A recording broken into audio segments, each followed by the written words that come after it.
Good evening, friends. It's a privilege having this interview where uh, engineer Sherry Paul Sunny will be interviewing me. Sherry, uh, it's good meeting you online for the first time. We have never met personally, but I'm sure that we shall have a great time of interview. Yes. Would you please introduce yourself to to the listeners? Yeah. So my name is Chevy Paul Sunny. I'm an apologist. Of course, I come from the engineering background. I have a background in electronics and instrumentation engineering. And apart from that, I'm the director of Satya Today Apologetics in Mumbai. So we are associated with training and developing people in the field of apologetics, and that's one of the area of concern, the area of interest. And it is through apologetics in my university, like one of the things, through a personal experience and apologetics and love of friends, believers, that I came to the Lord. So it is very much an important part of my life. And in fact, I was just saying, like, your in my college days, it's your work also. I've come across your work also, which is really fascinating. Amazing. Yeah, so I praise God for that, that God connected you and me, like, in this. Yes. Yeah, so you can also, like, introduce yourself. I'll introduce myself because for most of our audience, I'll also be a new person. I'm Johnson C. Philip, officially Dr. Johnson C. Philip. I have a PhD in quantum nuclear physics. I have worked on the quark structure of protons and neutrons, and in fact, a whole family known as hadrons. Right. I'm also the first Indian to get a doctorate in Christian apologetics. I got it in 1984 when Wow. apologetics was still a very new subject. Right. And since then, I have been practicing apologetics.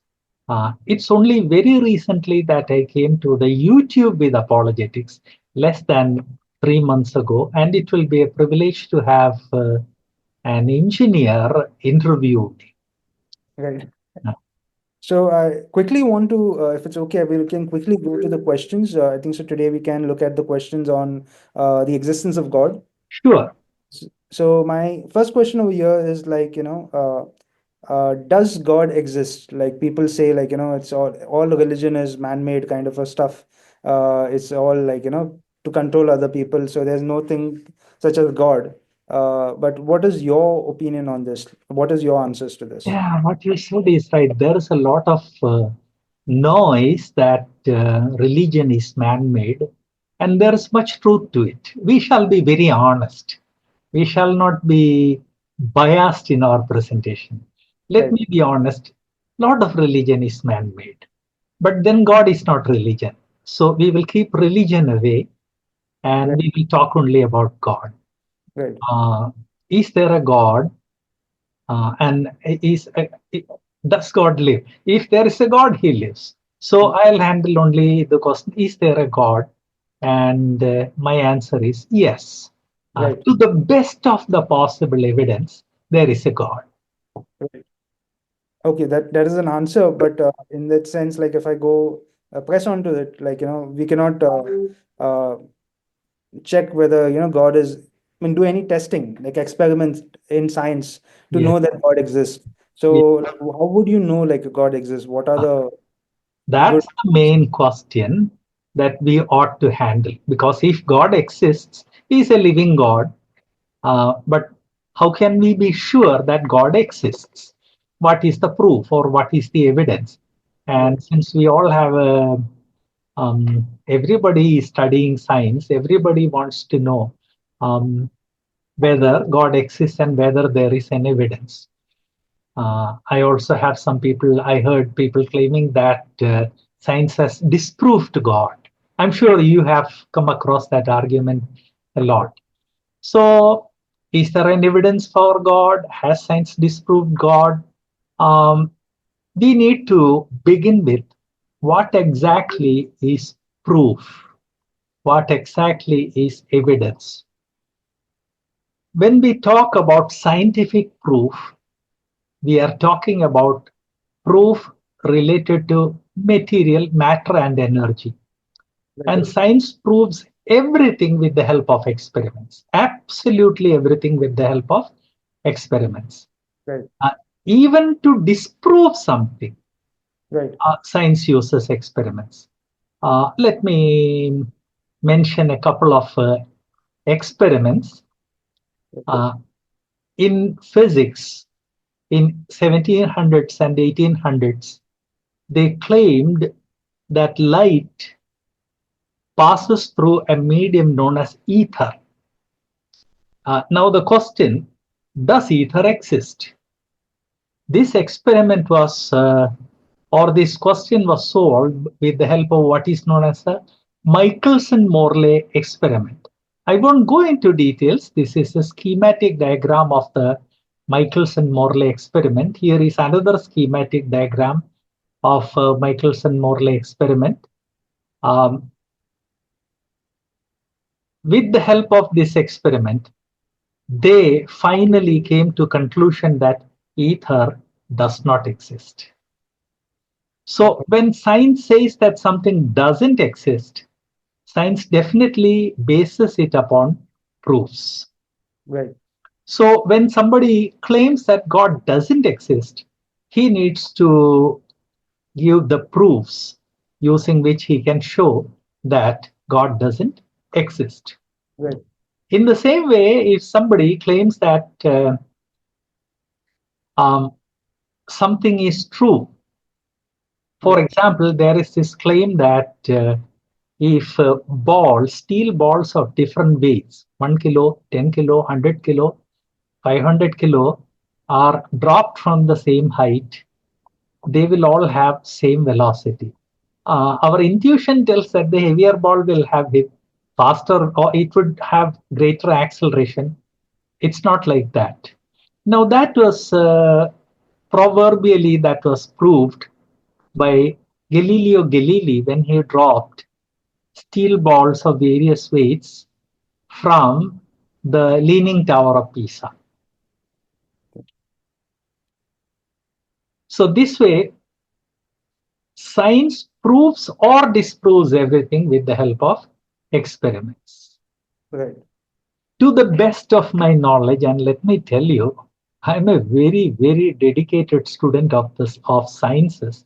To the best of my knowledge, there has never been an experiment which has disproved the existence of God.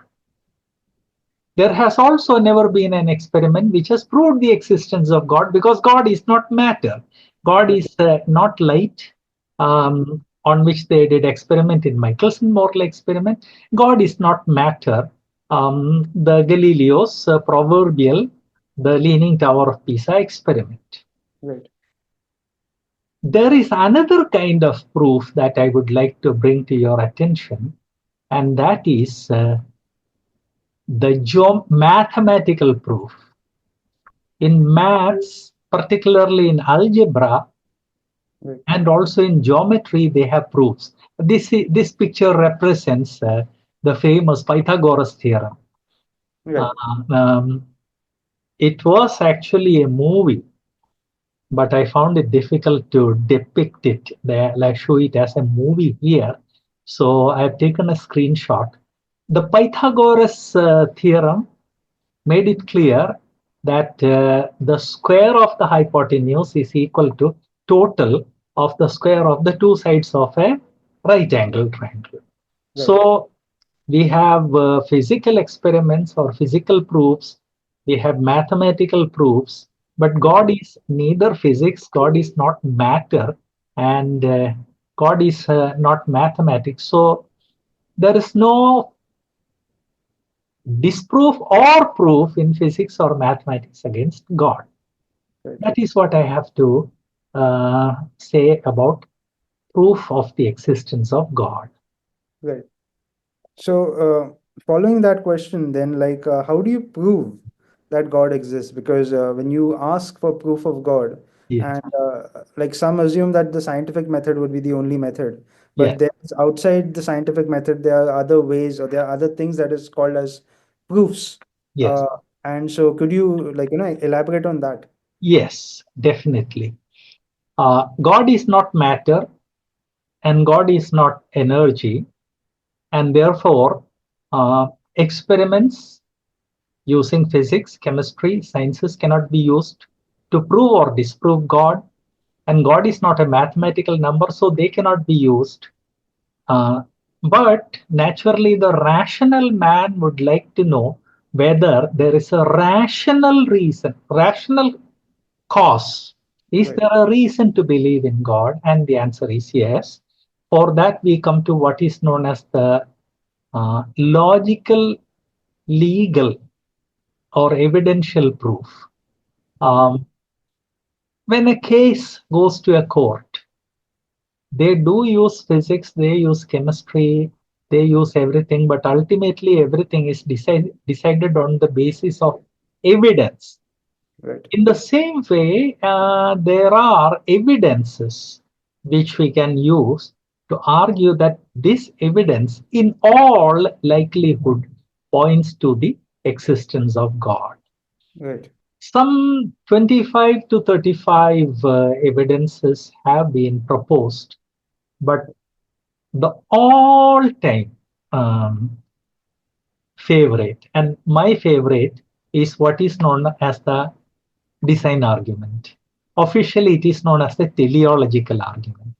Right. The design argument says that if there is a design, you have to look for a Definitely. designer. This design argument was explained in great detail by William Paley, and therefore it is also known as the Paley's argument.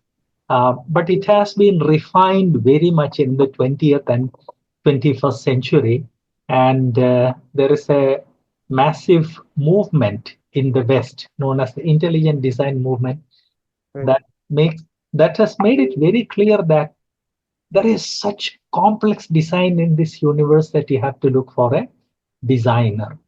Now, Right. personally, uh, for me, that is the biggest evidence for the existence of God because I'm a physicist by training. Right. And I see a lot of things in nature that simply cannot happen by themselves. In fact, my uh, uh, uh, introduction to higher physics at the MSc level started with the theory of probability. My professor was a master in theory of probability. And the moment I studied the theory of probability, it became clear to me that design is not possible without a designer. Right. So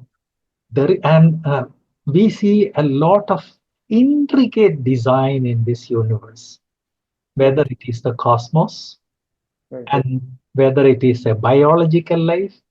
There is so much design.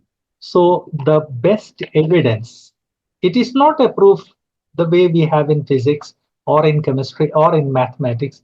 Rather, this is the logical legal argument where something which you cannot see, something which you cannot bring to a lab, you examine it and come to a deduction. So the design argument was the biggest turning point in my life where I started believing in God.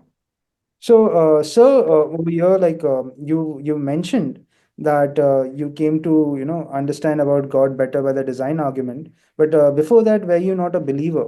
Like because is it just when you came to know about the design argument that you believed in God, or was it even before that?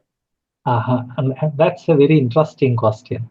Just because I'm a Christian and just because I'm a committed apologist, everybody presumes that I got God from my parents and that I was a theist from my childhood. My parents tried to bring me up as a theist, but by the time I was in school senior years, I became an agnostic.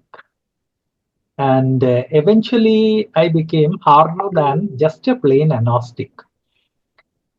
Then it was certain books and certain individuals which showed to me that agnosticism is not going to work. You have to take a position either that way or this way. So I started studying seriously. And eventually, when I was in MSc, it was classes on theory of probability where I understood randomness and how randomness works. And I studied the mathematics of randomness under a professor who was outstanding in theory of probability. He himself was an atheist. Right. But when I would bring an atheistic argument, he would say, Johnson, that's not going to work. So Right. it's that professor who, devoted to his statistical probability and others, who finally opened my eyes to the reality that randomness cannot create the universe, the ordered universe. Randomness cannot create life as it exists on the earth. And therefore, thank you for your question. I have not always been a theist. My parents tried to bring me up as a theist, but eventually I became an agnostic. And from agnosticism, I went into hard agnosticism. But Right. eventually, it was my atheist professor and the way he drilled me in the theory of probability and the application of this theory of probability to the real world that made me a theist and a very committed theist. Right. Yes. So again, like among many people who were probably atheist first, then they turned to theism. There are two people that come into my mind. One is C.S. Lewis, and the other person that I was Mr. Anthony Flew. Anthony Flew was a hard-hitting atheist. Yes. Uh, but like evidence from just as you were talking about the design argument and other arguments like these, Yes. that made him turn to Christ. So, I mean, that's what, and some people, his own fellows, then started attacking him.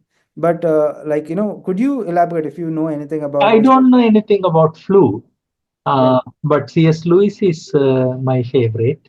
And yes, he was an atheist, but very careful study convinced him that atheism is not tenable. He became not only became a theist, but he used the secular media right, to spread his theistic ideas. I'm a fan of C.S. Lewis. I've right, heard much about Antony Flew, but there is so much to read. right. And so little time in this short life that I haven't read any of Flu. Would you be able to tell me anything else about him? I just knew like towards the end of his life, of course, he had debates with a lot of Christians, including William Lane Craig and a lot of other people in the start. By the end of the life, I think so, he did come to the conclusion there exists God by looking at the evidences, like the design Yeah, specifically. yeah, And he did what he always used to do, like, go where the evidence follows. Uh, yes, so yes, like I think so. He'd written one book is like he's there is no God, like I mean that was one of his this thing, but now he has changed that, like his position. That was his last book, last position, yes. and so I think so. I can just check on that if you don't mind. Oh, Uh, yes, there was a book. Yeah, so his book is there. First, it was there, like it's mentioned. There is a God by yes, Anthony Flew. The world's leading atheist changes his mind. yes. So that is like I found it like towards the end of his life, like it's been continuous. People say apologetics does not change people's life, Yes. but C.S. Lewis, you, me, Oh, my life is the best example. I was a hard agnostic, and it's my parents gave me only religion, not God. It is science, and it is my atheist professor who right, made me believe in God. right, There is one more thing that I want to share. Thanks for sharing about Anthony Flew. And I think that though you are the interviewer, and though I'm the person responding, right, um, you should also take liberties and share as much as possible. For example, the way you did about Anthony Flew. right. Every subject you should take liberties. Let's make it a two-way sharing of information. Sure, sir. As I was doing my MSc, um, my professor made me look at nature. He said, Johnson, look at everything. And I looked at DNA because up to BSc, chemistry was also my main subject. Then, though biology was not my main subject, I looked at the inside working of animal cells. Right. I looked at available pictures of animal cells.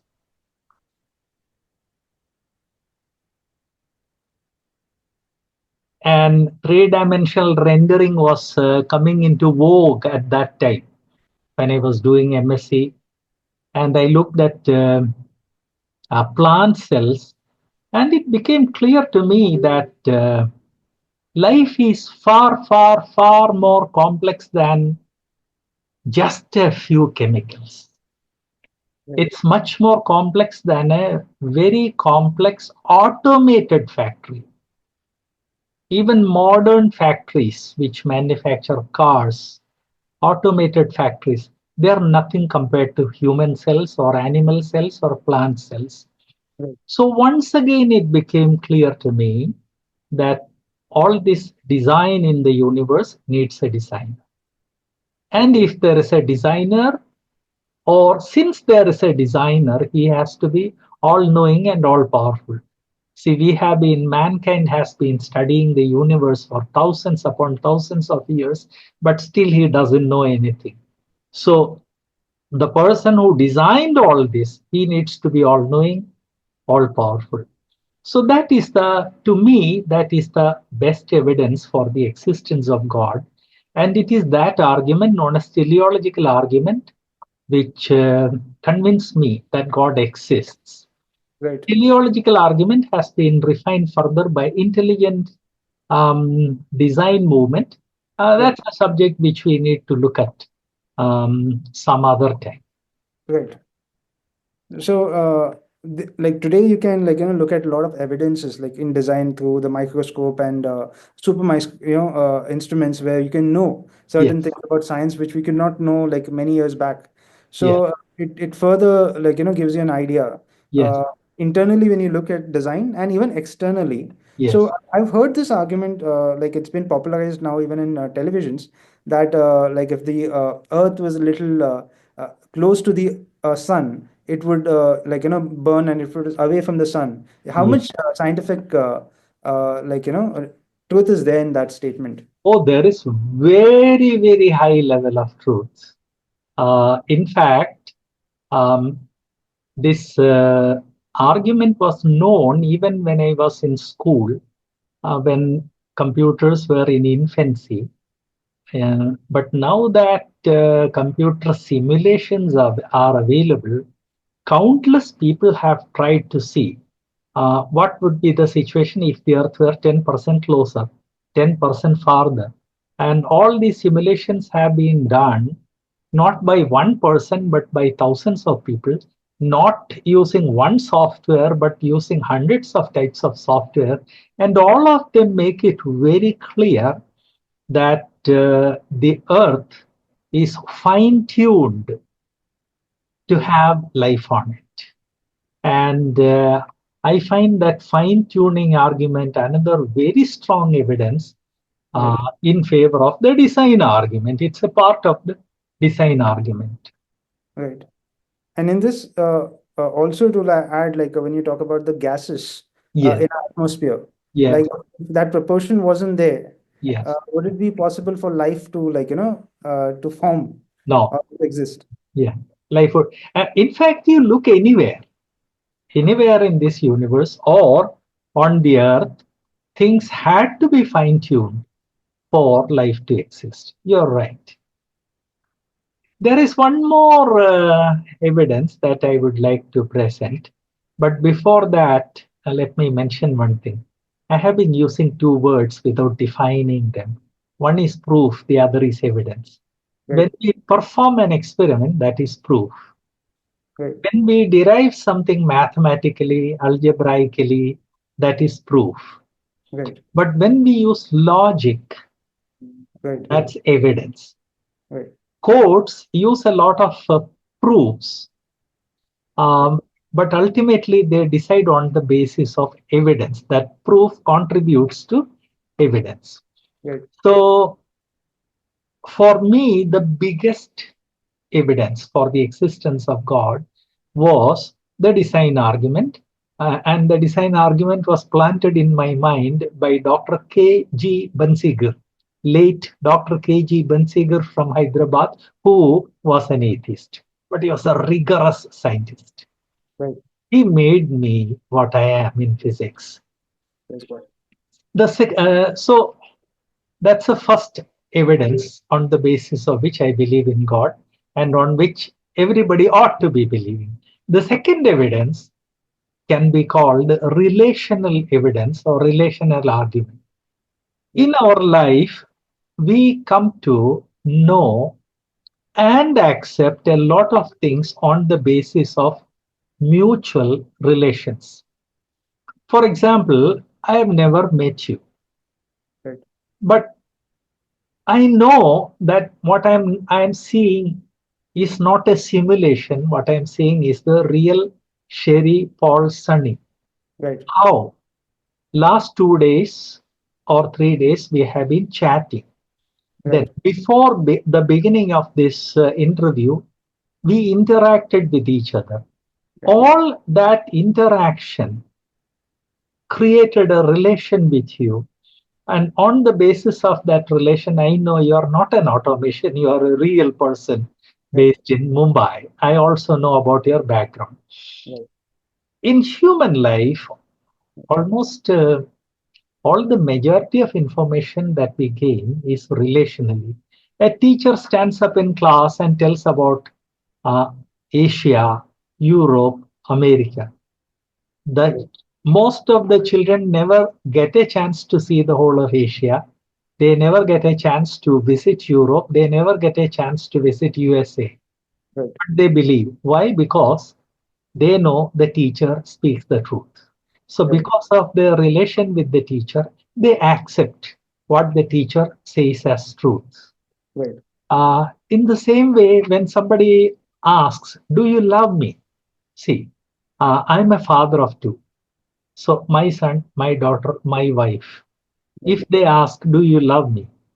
Right. And if I say I love, they have no scales to measure.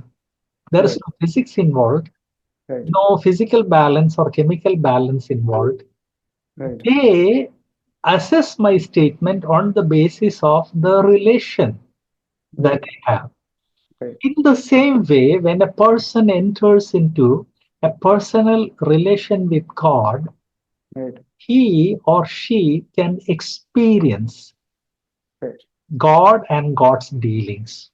Right. So after evidential, after the design argument or the design evidence, Right. for me, the biggest evidence has been the Mhm. way God has been working in my life. Right. These are, Sherry, these are the, instead of multiplying a lot of evidences for the existence of God, I would Right. like to focus on two. One, Right. evidence from design, two, evidence from relationship. Right.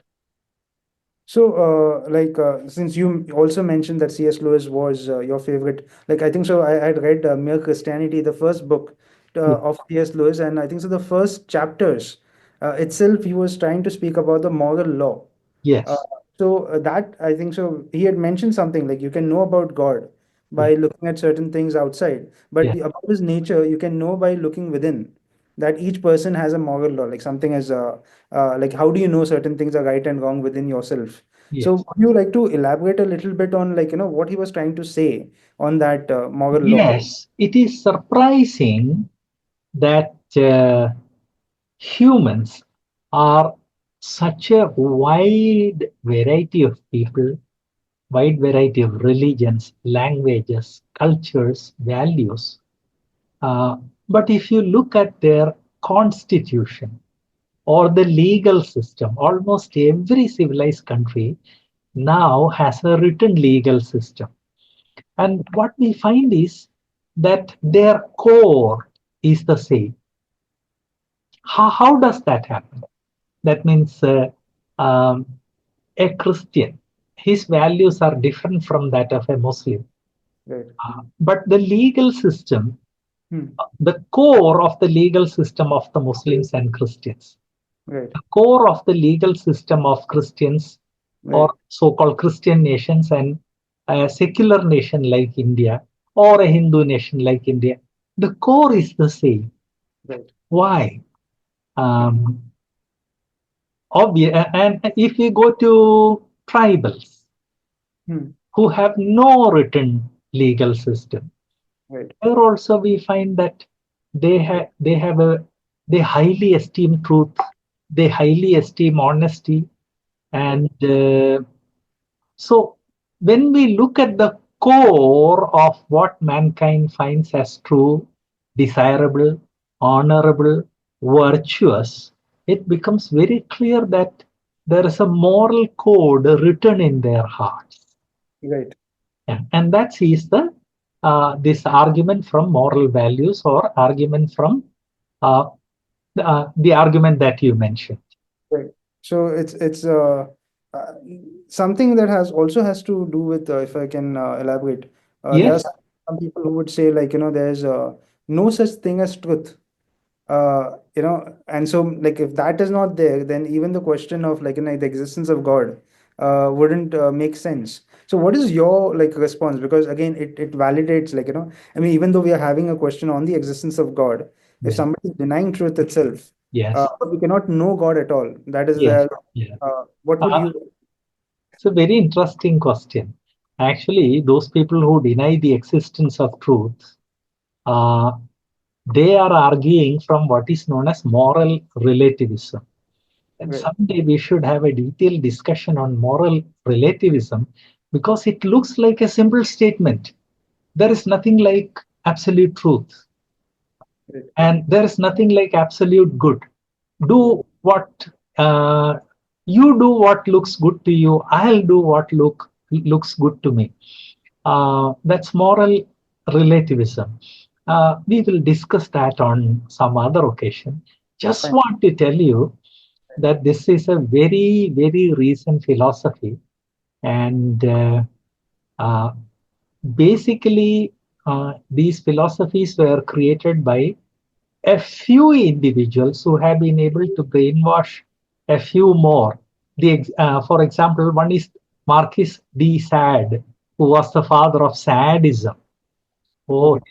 oh boy, his books are terrible. Right. He was one of the fathers of moral relativism. Uh, it is moral relativism which is a powerful philosophy under the brainwashing of which people say that there is nothing like truth, there is nothing like good. But when we cross examine them, Right. they themselves will start to stammer.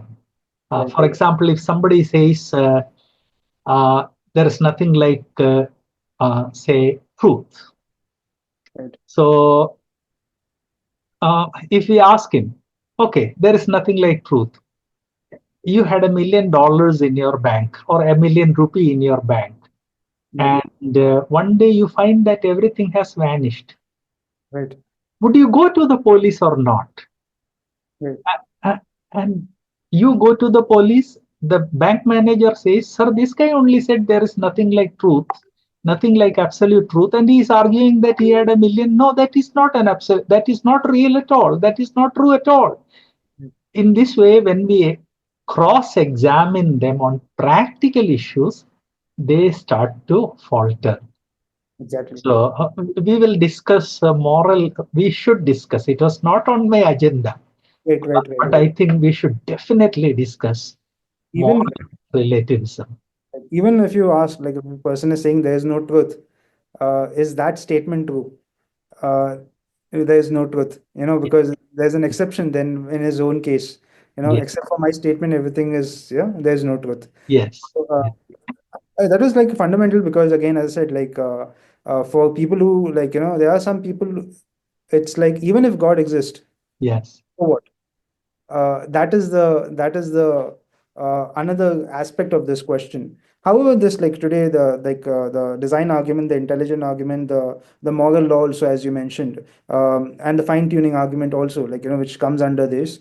These are some good evidences for the existence of God. But on the other side, there are atheists who say, look at the evil in the world.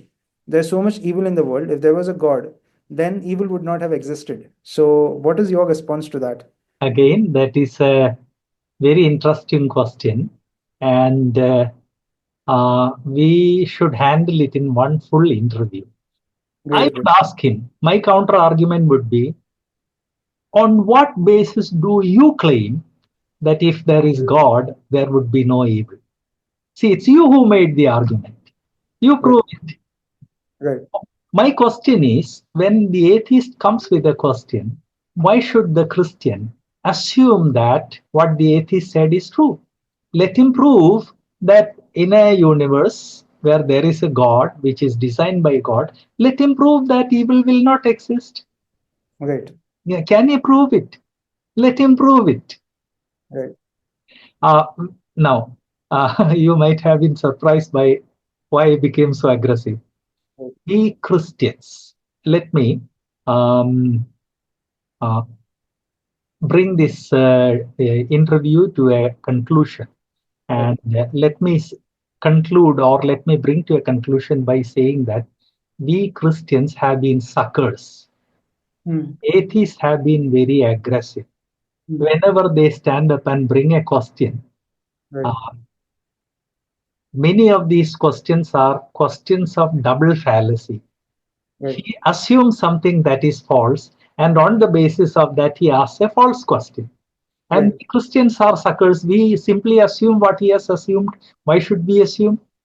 right, He assumes that if universe is controlled by a benevolent God, there would not be any evil.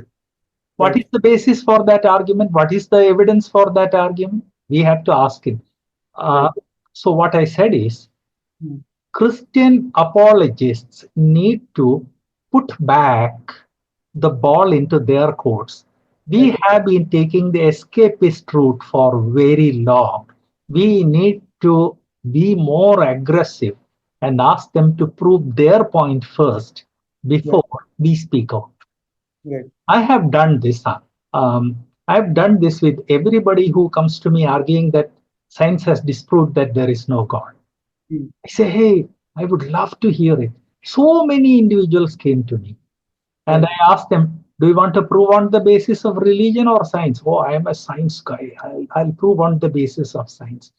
And hmm, I said, science proves everything on the basis of experiments? Yes, sir. Okay. Give me the experiment on the basis of which you want to disprove the existence of God. We Christians need to learn to put the ball in their court more aggressively than we have been doing. We have right, been running away from them unnecessarily. right. That's all. Thank you so much, sir. It was a Hey, really, it was so nice talking to you. yeah, We should do it more often. We sure, should sir. we should cover a wide range of subjects. Right, And since you yourself are so widely read in the field of apologetics, you also should make as much contribution as possible. Though you are the interviewer, right, you should speak as much as I do, right. because I believe that together we can make a substantial contribution. Yes, sir. Yes, sir. Let me, would you like to say anything to the audience? No, I think so. I would encourage them to at least look up to your work. Yes. Actually, there's been a lot of work, lot of articles that you have written. So I would encourage in that way that you can look up to certain articles that you have written about apologetics and even science and many other factors, even fossils and archaeology. There are a lot of areas that you have covered up. Oh, So yes. you can, if you can share your website or Oh, even okay. In our next interview, I'll share a lot of information. Sure. fine. Um, a few words to the audience. Thank you very much for listening patiently to this discussion between me and Sherry. He will also be making a lot of contributions because he is a very knowledgeable person in Christian apologetics, and both of us have a science background, so we would be able to share a lot of information with you. One request: send all your questions to us, actually to my WhatsApp number, and if necessary, I'll share it with Sherry. Um, I'll give you my number. Let me tell you, you can send your questions in Malayalam, Hindi, or English as text, audio, or even as video. And here is the number: 751 019 8690. The number once again: 751 019 8690. And in closing, let me remind you, why should Christians run away from those people who ask about our faith? We stand on a stronger and a firmer ground. Take the counteroffensive, and we will help you prepare for the counteroffensive. As part of the counteroffensive, let us prepare more people in Christian apologetics. So please be sure to share this video with your friends, with your family, with your church members, in whatever WhatsApp groups you can share, and also on Facebook. God bless you. Thank you, sir. Thank you so much.